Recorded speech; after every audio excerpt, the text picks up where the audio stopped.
Merci de nous suivre pour les plus fidèles d'entre vous, en tout cas depuis ce matin. Nous parlons de Pallisol dans le cadre de cette émission, de ces débats La Meuse FM avec Béatrice Herry.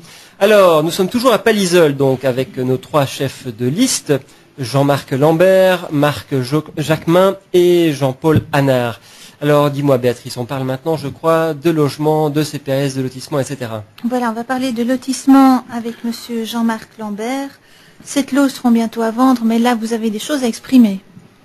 Oui, disons que nous sommes déjà heureux à la commune qu'enfin la majorité se décide à proposer des lotissements.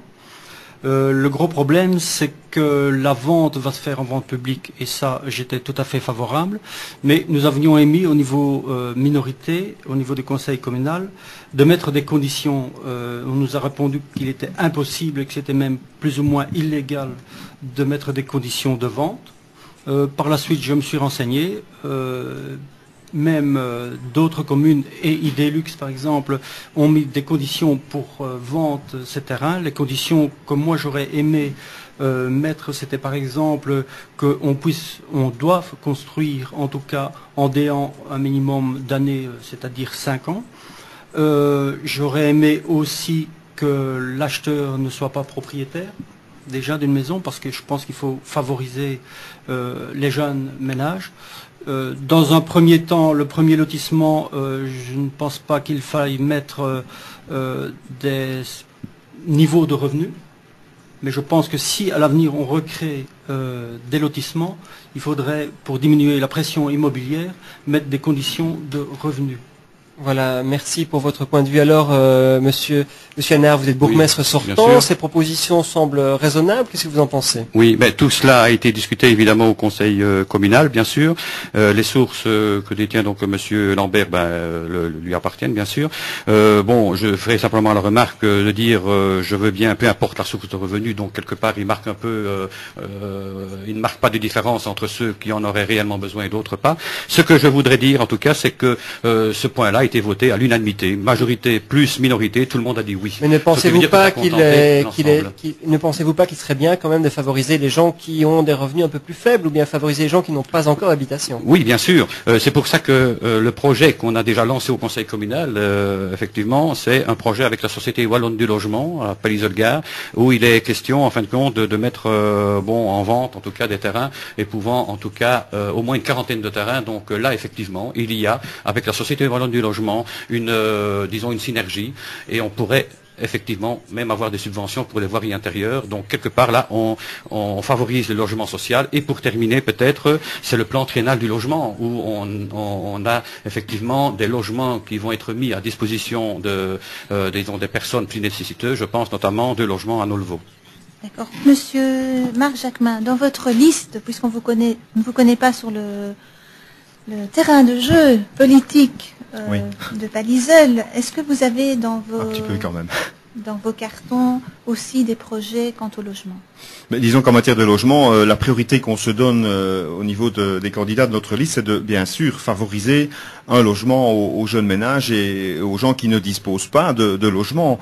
Bon, on risque, je vais dire, en laissant du tout venant, que la majorité des gens qui achètent des habitations chez nous soient des gens à revenus élevés, des gens aisés, des gens qui viennent acheter une seconde résidence, et on risque, je crois, petit à petit, de voir que la vie de Pallisol peut-être s'en va. Il faut savoir que d'ici 2050, il va y avoir un tiers de la population en Belgique qui sera dans les 3 fois 20. Ça peut quand même situer un petit peu l'avenir. Je crois Monsieur Jacquemin, parlons de projet. Qu'est-ce que vous proposez? Notamment, donner, on va dire des primes, en tout cas des encouragements, et certainement émettre des critères de recevabilité, je veux dire, au niveau des candidats bâtisseurs. Bon, il est clair que si quelqu'un a de faibles revenus, il faut lui laisser les moyens de pouvoir habiter sur sa commune, plutôt que de se voir faire prendre un marché par quelqu'un qui vient acheter sa 4e maison, quoi. Hein. Monsieur Hanard, il faut que les ménages, la commune, si les ménages s'en vont, la commune ne vivra plus. Je n'ai rien contre les pensionnés, mais les pensionnés ne font pas vivre une commune de la même façon que des ménages avec des enfants qui vont à l'école, qui bougent, etc. Bon, Monsieur Hanard, la population de Pallisol est en train de monter. Et il me semble quand même qu'il y a des jeunes ménages qui viennent. Oui, bien sûr. le territoire. On a passé 5000 habitants, donc et on peut dire par exemple que certains villages ont un boom, disons au niveau des naissances. Je pense notamment à l'école a été trop petite. À Nolvo, l'école est trop petite. Il y a eu 13 naissances pour en un an. Donc il y a eu 13 naissances en espace d'un an. Les jeunes veulent revenir sur, en tout cas, donc dans leur village, bien sûr. Le seul problème, c'est de convaincre en tout cas les particuliers de vendre leur terrain, parce qu'il y a encore énormément, et ça, je pense qu'on ne le sait pas assez, il y a encore énormément de terrain à bâtir, en fin de compte, dans les villages. Donc quelque part, on n'est pas loin, effectivement, mais on n'est pas loin, malgré tout, des grands axes. Hein. En 20 minutes, effectivement, on est sur le 411. Donc quelque part, je pense que Pallisol peut offrir, en tout cas, une belle opportunité pour que le jeune puisse s'implanter chez nous. Je terminerai en disant qu'on offre depuis toujours une prime à la construction aussi pour les habitations. Que l'on taxe l'extension des goûts. Alors, quand on voit la situation sociale de la commune de Pallisol, on se rend compte que le taux de chômage est exactement en ligne avec la moyenne de la province de Luxembourg. Est-ce que vous n'avez pas peur, Monsieur Hanner, que la situation, tout doucement, se détériore? Non, je ne pense pas. Pourquoi? Parce que je pense qu'il faut axer en tout cas tout sur le développement économique et sur le logement. Je crois que c'est l'ABC, si on peut dire, pour permettre en tout cas, disons, que le chômage ne diminue pas. C'est ainsi, en tout cas, que au niveau du développement économique, oui. On voudrait effectivement mettre en exergue certaines zones mixtes et pouvoir l'affecter en tout cas soit à l'habitat, soit et surtout donc à l'accueil des PME. Voilà, Monsieur Jean-Marc Lambert, on va continuer toujours dans le domaine du social avec cette maison d'accueil pour personnes âgées que l'on vient voir de partout maintenant. Mais ça, je suis le premier à reconnaître que c'était une très bonne action. Monsieur Hanner, d'ailleurs, il était dans notre programme la dernière fois. Ah bon? Oui. Mais vous l'avez voté contre? Non, non. De nouveau, comme dans le zoning, de nouveau, comme dans l'école d'immersion, c'est un projet qui s'est fait très rapidement, sans réflexion. Il a été il me semble que la petite dame qui s'occupe de la maison a fait quand même un travail de fin de cycle sur ces... Il y avait tout un projet là. Il y a un projet à Freylevener, là où il y a 10 possibilités de 10 personnes. Mais il y a une demande beaucoup plus élevée, on ne fera jamais... Mais si, bien sûr. Justement, ce qu'on veut, nous, c'est que dans ce centre d'accueil, créer une atmosphère familiale. Et il y a, disons, qu'il y a un succès fou.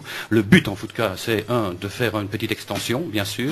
Il y a de l'espace. Mais si, par rapport à la route, la création d'une véranda. Et deuxièmement, ouvrir non pas 2 jours semaine, mais 3 ou 4 jours semaine. Mais alors, quand on voit que dans le programme de certains à Bertry, la maison d'accueil est aussi au programme, est-ce qu'il n'aurait pas été bon de consulter un peu les gens de Bertry ou de Bouillon pour créer un centre digne de... L'idée, c'était justement de garder l'esprit d'une maison. Oui. Voilà, désolé, mais on arrive doucement à la fin de l'émission. J'aurais bien voulu réserver quelques secondes, notamment à Monsieur Jacquemin, pour qu'il nous donne son mot de la fin, comme on dit. Déjà. Et oui. Même si je n'ai pas tout dit. Mais non, c'est toujours comme ça. Alors, le mot de la fin concernant ces élections du 8 octobre. Vous allez jouer un rôle un peu spécial. Vous devrez peut-être choisir entre une liste et l'autre. En fait, il faut être clair avec les lecteurs. Cette troisième liste a été conçue dans le but justement d'éviter une majorité sur une seule liste. On voulait absolument qu'il puisse y avoir des idées de chez nous qui puissent au moins figurer dans le programme qui sera mis en chantier, je vais dire, dans les 6 prochaines années. Donc, l'électeur, s'il veut avoir des changements, s'il veut voir une autre politique, parce que moi personnellement, je m'engage et j'engage la liste aussi ici avec moi. On veut absolument montrer aux gens qu'il y a moyen de mener la commune d'une autre façon. On a une autre génération ici qui est représentée et je crois que l'avenir est dans les mains des électeurs. Donc, faites le bon choix, c'est tout. Voilà. Monsieur Lambert, si vous aviez un dossier à défendre pour le mot de la fin. Pour moi, c'est l'économique et donc le zoning en association avec d'autres communes et Idelux et éventuellement le privé. Monsieur Hanner, bourgmestre sortant, vous repartez en espérant avoir une majorité alors quelle Quel mot de la fin pour vous et quel dossier important? Voilà, ce que je voudrais dire, c'est le souhait, en tout cas, de notre équipe, c'est de continuer, en tout cas, à être disponible, à écouter, en fin de compte, le citoyen, comme on l'a fait. D'ailleurs, disons, notre slogan, c'est pour vous, ça veut dire disponibilité, on écoute, et pour, ça veut dire l'initiative et continuer les projets, disons, qu'on a déjà bien entamés, mais aussi proposer d'autres projets, toujours en synergie, évidemment, avec le citoyen.